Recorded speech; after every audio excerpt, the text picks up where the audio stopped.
Guys, good morning. Happy Friday. It's Daryl here. It's 4 a.m. here in Connecticut on the East Coast. Okay, I want to talk about this whole scandal that's coming out with Governor Andrew Cuomo and his underreporting, severely underreporting or lying about COVID-19 deaths in nursing homes.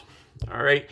Now, I'm going to give you guys the gist of the story, but like I've told you guys before, I don't want to, I'm not going to come on here and just tell you guys this, a news story, a half-assed news story. You guys can get a good news story from the news.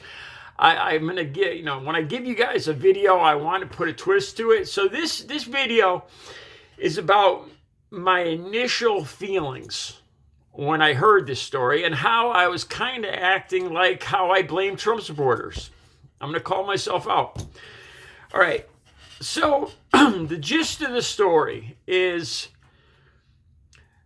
Governor Cuomo's, one of his top aides, I believe her name is Melissa DeRosa, came out and pretty much admitted in this a FaceTime or a Skype meeting, admitted severely underreporting the COVID-19 deaths in nursing homes. And this story came out more and more. And then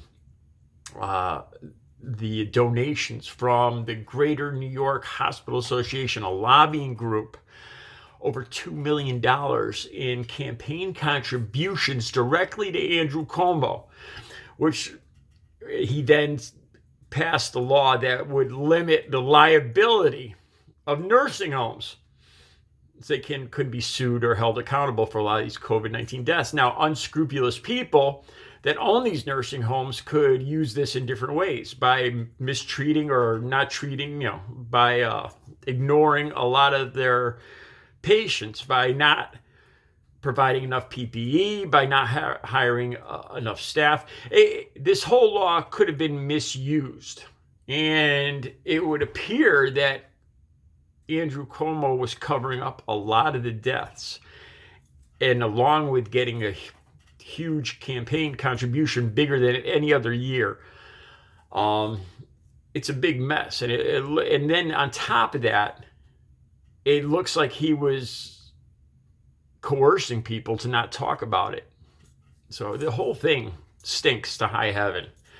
And it really, my older family members are in their 70s, and this ticks me off, to put it nicely.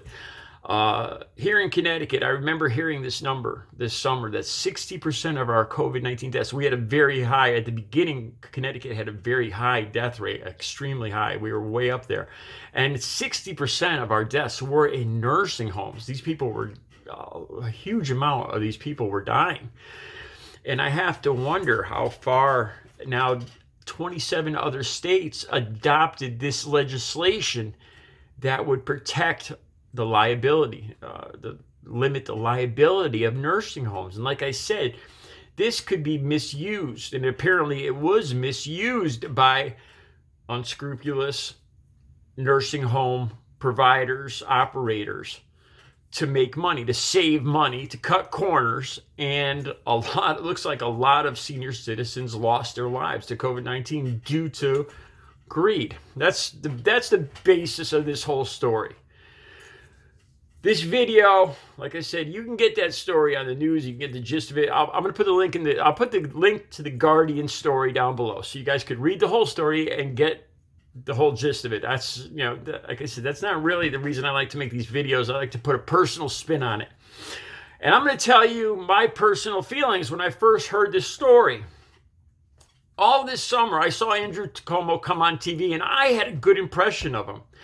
I started to realize that the way I was acting towards Andrew Cuomo, kind of protecting him, saying, no, he couldn't have done this, there's got to be a reason for this, that I was acting a lot like how I blame what I accuse Trump supporters of doing, of covering their eyes and ears and saying, no, he's a good man, he's an upstanding man, I don't believe you, couldn't be true. I was guilty of it, And the more I hear this story, like I tell you guys, back during my years of substance abuse, I was a full-blown liar. I lied every day. I lied to myself. I lied to everybody around me. I lied about things I didn't even need to lie about. And now now I'm honest to a fault, because if I say the least little thing that I think might be even slightly dishonest, I get scared that I'm going to relapse and I'm going to be using so I am honest to a fault. My family won't even tell me any secrets because they know I can't, I've swung in the other direction. But anyway, I could spot. I remember the little ticks, the little tells of when I would lie. I would do this every day. I would manipulate and lie on a daily basis, and I believe it's made me particularly adept at spotting lying in politicians and other people now. It's come in handy. So I hear this story about Cuomo, and I saw him on TV this whole summer, and he seemed like he really cared about the people. He seemed like a ballsy, no-nonsense guy that was fighting back against Donald Trump. And when I first heard this story, I told myself, well, there's got to be a reason. It's got to be Donald Trump's fault. Because right off the bat, when you hear the story that Cuomo was hiding or lying, his administration was lying about the deaths, deep inside, I know there's no way this could be painted good. There's nothing good about lying about people dying. That cannot be a good thing, no matter how you paint it. And deep in my heart, I knew that. But I was still trying to think, of reasons why, it must have been Trump's fault. They were, maybe he was trying to protect, Cuomo was trying to protect people somehow. No, I was doing the same thing I accused Trump supporters of. I was trying desperately to, protect, to believe that all Democrats are good, and they're not. I don't want to accuse, these are all alleged stories. Even Andrew Cuomo or everybody deserves their day in court. So these are all allegations, but it's not looking good. And more than that, now it's really appearing that Andrew Cuomo is trying to coerce. Like there's one of the Democrats from Queens, Kim.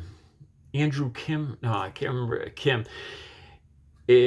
came out and talking about how Andrew Cuomo had called him up and pretty much threatened him and his future and his career if he didn't just be quiet about this whole nursing home situation, that Cuomo's threatening other people now.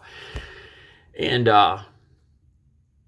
it's not looking good. And like I said, the story's about how I was trying to tell myself that I was misunderstanding it when I wasn't. There's people, both Democrats and Republicans, obviously, that get caught up in this greed and lying and self-interest. Another thing I want to talk about is Ted Cruz. Ted Cruz taking off to Cancun. And I saw the interview of him where they caught him in the airport with his rather large travel bag. Now, supposedly, he was just going to Cancun to bring down his girls and coming right back. He was being a good dad. But when people looked into his plane, his reservations, he wasn't due to come back till tomorrow, till Saturday. And this was Wednesday or Thursday. So this was like a nice little vacation. It was a little more than just escorting his girls like a good dad. And you could tell the travel bag was awfully large for just a quick trip to escort his girls. This was a pretty large bag. And I listened to him, to Cruz talk in when he was caught in that airport, and the way he described that he was just bringing his girls. His girls said that they wanted to go down to Mexico. And I listened to him recite that story, and the bells went off in my head because it sounded like a practiced, recited stories, exactly like the ones that I used to tell when I was using those same. And there's nothing that I could tell you guys in particular, but I could spot it when I hear it. I could, because I used to do it every day. I would practice and recite these lies. I'd get them all straight in my head. I did it every single day when I was using. And when I saw Cruz in that airport talking about, just like he was reciting a practice story talking about, well, yesterday our girls said they wanted to go down to Mexico, and I decided to, it just sounded, it all clicked in my head. It reminded me so much of my practice stories back when I was lying. So just overall, we have politicians on both sides, Republican, Democrat, this Republican Cruz. While millions of people are suffering, his constituents are suffering and sitting in freezing cold, dying in Texas. He is off with his girls to Mexico, to sunny Mexico, to a resort. And then we have Andrew Cuomo in New York, a Democrat, taking over $2 million in campaign contributions while lying, ignoring thousands of senior citizens dying in these nursing homes. It's not just Republicans. It's not just Democrats. It's unscrupulous, dishonest, greedy people that we need to out and get out of our government. Just some thoughts today. All right, you guys have a good Friday. I'll be back later with another video.